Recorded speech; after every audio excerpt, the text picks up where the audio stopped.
News 46 is brought to you by Affiliated Chiropractic and Physical Therapy, specializing in comprehensive accident rehabilitation. Our goal is to create the individual treatment plan that will restore your health and end pain. Come in for your free consultation. Call 775-727-8900. Pahrumph's #1 media source for local news, weather, and sports.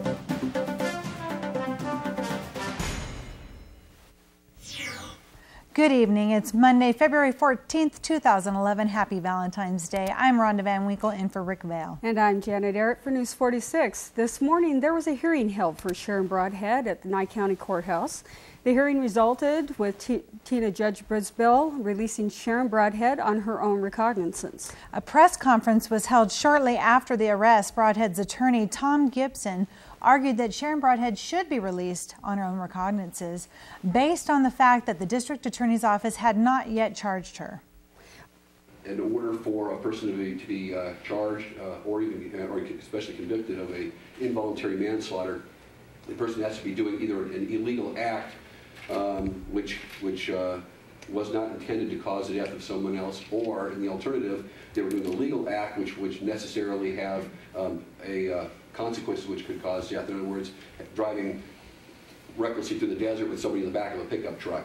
That would be an example. This is not what the law envisioned, and I believe that, I'm not knocking the sheriff's office, they're not lawyers, but this is a legal possibility under the facts as I understand them to charge this woman with these counts. So I would ask the court disregard the involuntary manslaughter charges when setting bail.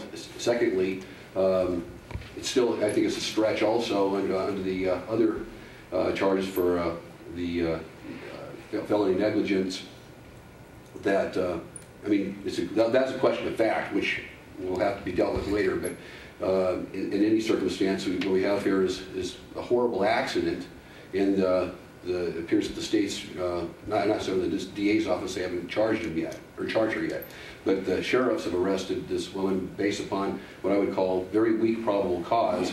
Judge, this young lady deserves a chance at a recognizance release. She's got no criminal history. There is no allegations that so far that anything that she did was done intentionally. She's lost her 3 children.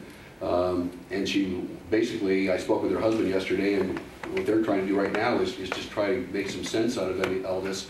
And they're going to be burying their 3 children tomorrow, and it would be a travesty to hold a person in custody and not let her attend her own children's funeral and wake on a case which the state, well, it's favorable to the state, is an act of negligence. I don't think she's a flight risk either, Judge. I don't think the state has anything at this time we could argue except for the egregiousness of the alleged crime that we'd ask maybe for a small bail. Also, the other condition of release is that you have no alcohol, no illegal drugs, have no further adverse contact with law enforcement. Do you understand that? Yes, sir. All right. I don't think Ms. Broadhead is a flight risk either. I would be more concerned about her mental state right now and condition, and it's not being well served where she is. She needs to be with her family right now, which she has. Thank you, Judge. Family.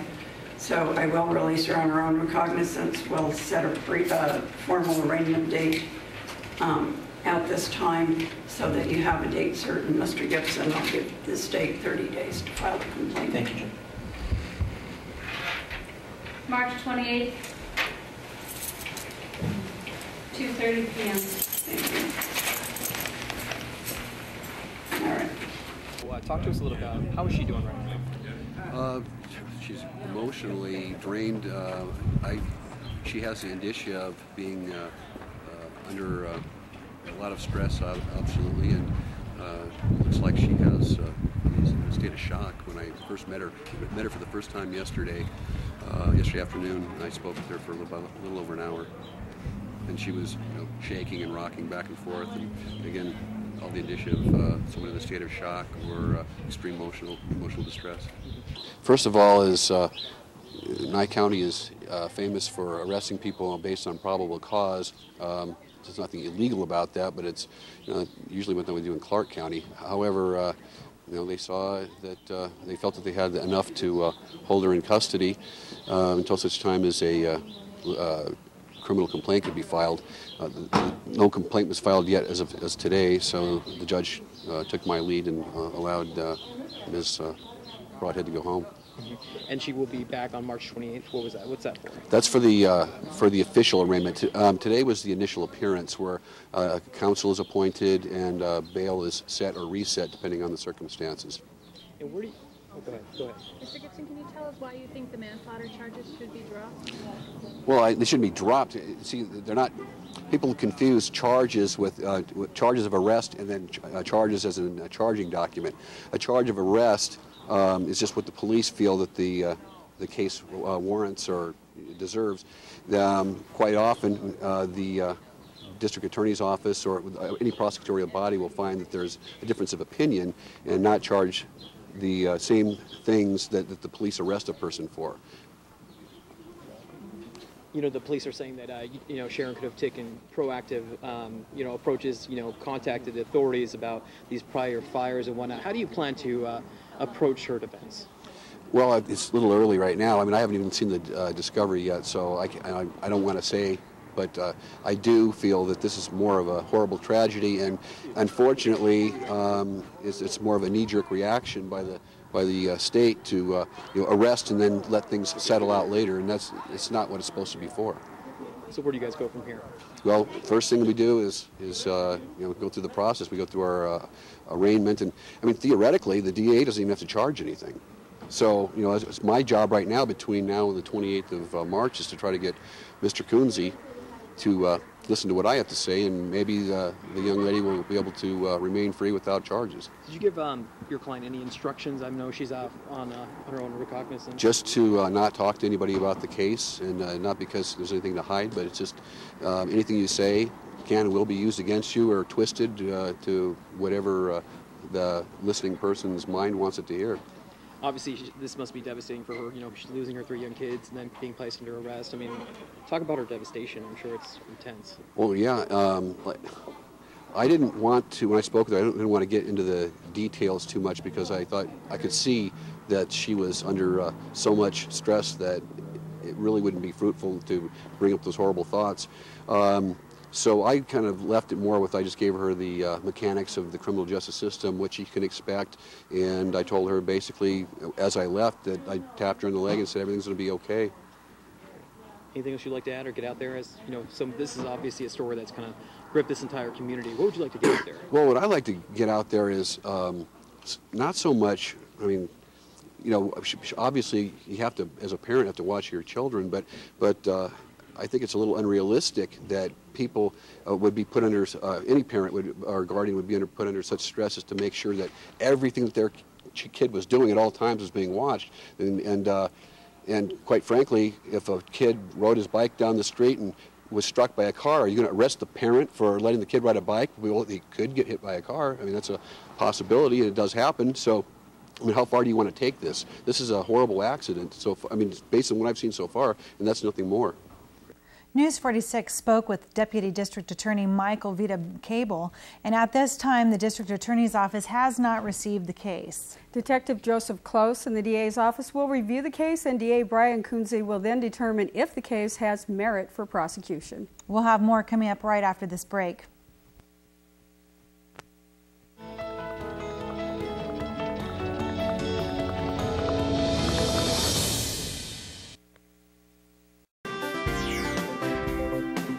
News 46 is brought to you by Affiliated Chiropractic and Physical Therapy, specializing in comprehensive accident rehabilitation. Our goal is to create the individual treatment plan that will restore your health and end pain. Come in for your free consultation. Call 775-727-8900.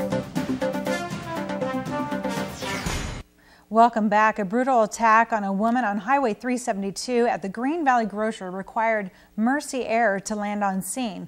We have this report. We are here at Green Valley Grocery on the corner of Highway 372 and Blagg, where somebody viciously attacked a woman here, throwing a large rock through the front of a van. She sustained head injuries, and it was actually combative. Nye County Sheriff's deputies arrived on scene along with detectives who are in search for this vehicle, who apparently went eastbound on Highway 372 and then southbound on Red Butte. They are looking for a gray vehicle. They have some idea, it appears, that they might know who this is.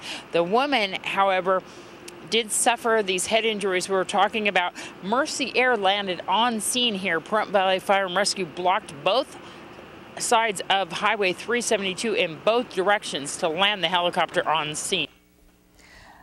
And this attack left, during the interviews with witnesses throughout the night, Nye County Sheriff's Office and detectives were able to identify 3 suspects involved in this crime.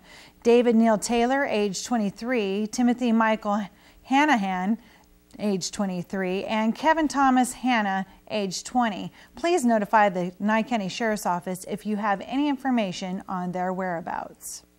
Now, human remains have been found in the desert, and the question is, could they be the remains of a missing Pahrump woman, Maureen Field? News 46 Dan O'Donnell talks with Nye County Sheriff Tony DeMeo. I got a call yesterday on 1700 hours that they found human remains in York County. And we dispatched the Deputy Sheriff's Office. We dispatched our deputies out there to assist York County. Their CSI unit and the detectives had to respond from their county seat, which is about 300 miles away. And so we preserved the scene. There was, we had hopes that, maybe we found the remains of Maureen Fields. That is someone that's still on our minds almost on a daily basis. This would be around 3 days short of the anniversary of her disappearance. So, we preserved the scene because it was getting dark out, and we had to make sure we maintained the scene for York County. We sent a deputy out there, and subsequently we assisted him this morning when with the daylight. It's not Maureen Fields. York County is the lead agency on that. All we're doing is we're providing whatever assistance we can, search and rescue, our forensics, our forensics equipment, and of course the expertise of our detectives. I gave my text to my deputies early this morning, around 5 o'clock in the morning, to find out, because we can't get telephone communication out there. We're going to get texting.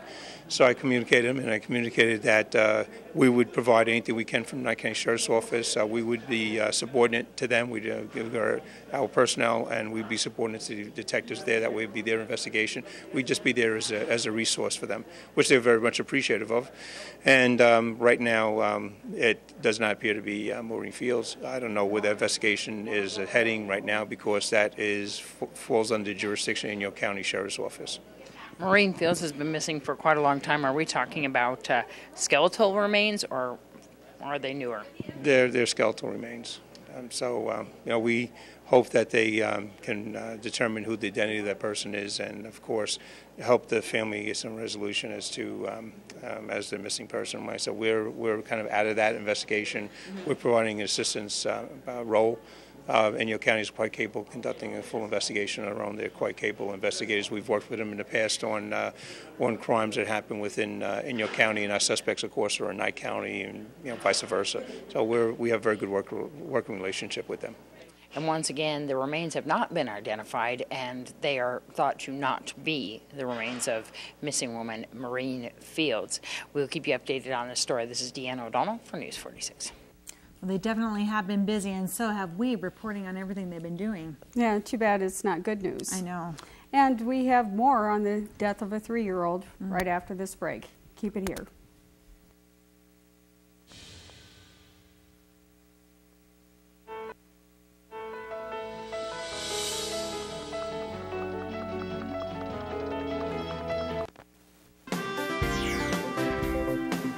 News 46 is brought to you by Affiliated Chiropractic and Physical Therapy, specializing in comprehensive accident rehabilitation. Our goal is to create the individual treatment plan that will restore your health and end pain.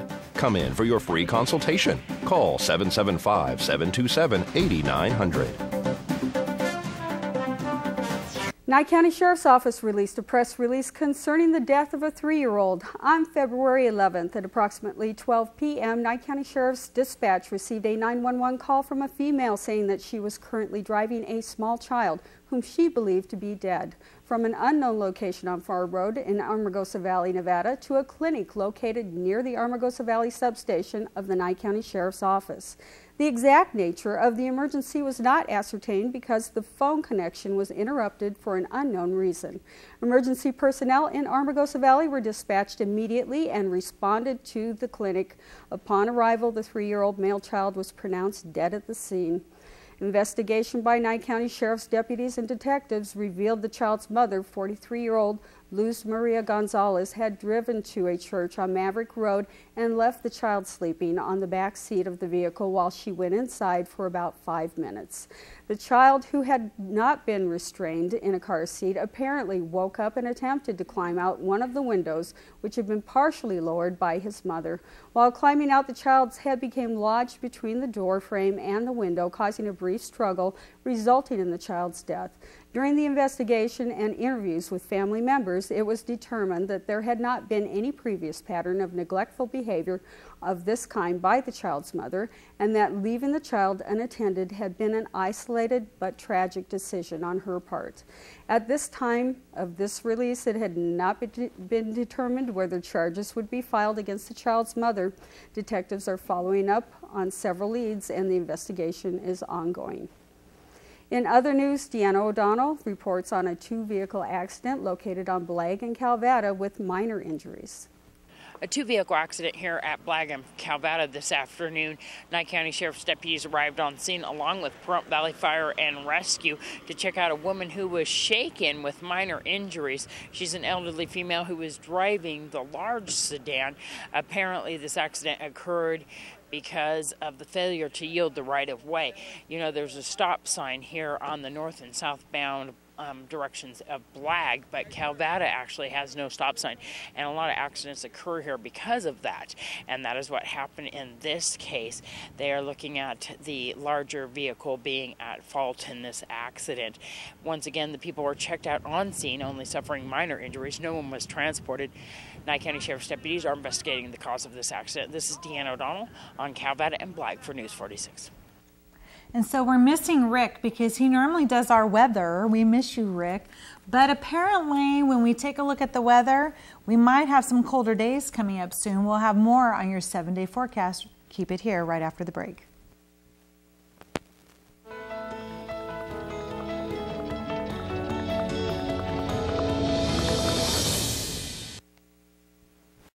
And so we're missing Rick because he normally does our weather. We miss you, Rick.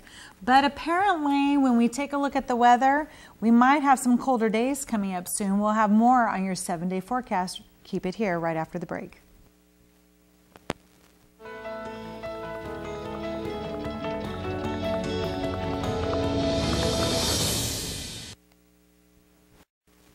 News 46 weather is brought to you by your local dairy farmers. Dairy products are very important in maintaining a healthy body. For more information, you can visit their website at nevadadairycouncil.org. And today our high was 67 with winds out of the south-southwest at 18 miles per hour. The barometric pressure is 30.07 and steady. With the sunrise this morning at 6:33 a.m., our record high is 78 degrees in 1977. And what we're looking at tonight is a low of 37 degrees, winds at the from the south-southeast, sunset at 5:24 p.m., and our record temperature of 12 degrees was in 1949. And looking at our 7-day forecast, you can see tomorrow is actually pretty nice with a high of 69 and a low of 39. Getting a little windier on Wednesday with a high of 64 and a low of 34. Thursday is looking pretty good, but it's a little chillier at 55 is our high. And Friday, 40% chance of rain and showers. Saturday and Sunday, it looks like it may be a rainy weekend for us with Monday clearing up. Oh, so we're going to have some cold weather to look forward to. I know, more bad news. More bad news. We want to let you know that if you would like to see more of the Broadhead press conference and of Sheriff Tony DeMayo's arrest, plus the exclusive interview with the Smiley family, go to www.kpvm.tv. And that's it for this edition of News 46. I'm Janet Arrett. And I'm Rhonda Van Winkle. Good night.